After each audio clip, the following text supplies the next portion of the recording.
You don't need to yell, Tilly, honey. I ain't deaf, you know. Leastwise, not since I got my new hearing aid. How are ya?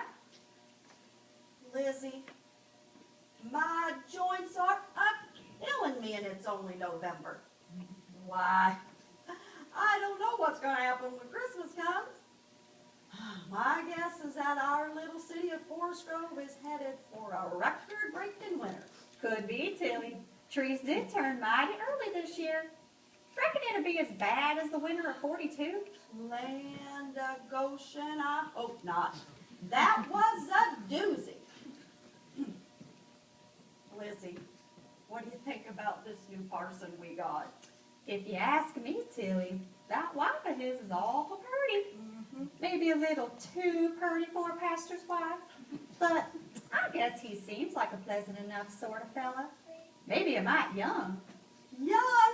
Ha! Grandpa Billy says he's fresh out of Bible college. And you know what that means. What? Why, he ain't got no experience.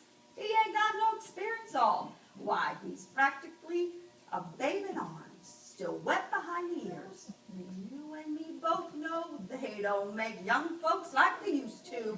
Well, I'll be. You're right, Tilly. And to think we're entrusting the keeping of our precious souls to that young whippersnapper. Why didn't we think of this before we voted him in?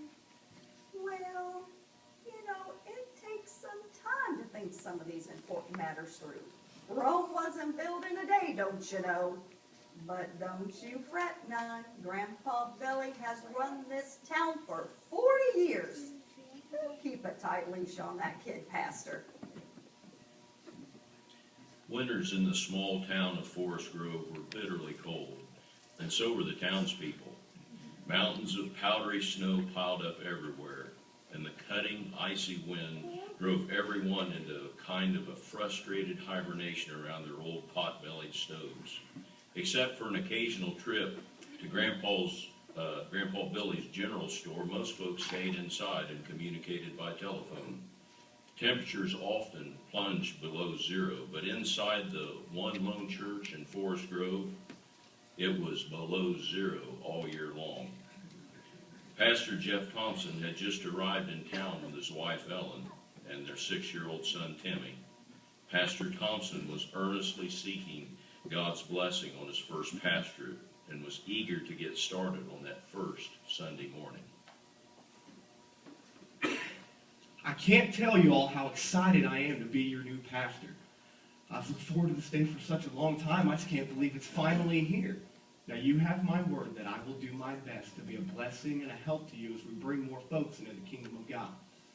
Now a special announcement for all you children out there.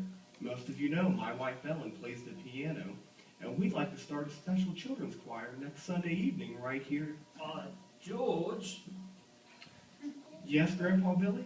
And the name is Jeff. Jeff. Oh, Jeff. Oh, sorry, son. That's all right, sir. Did you have something to say? I was just a-thinking.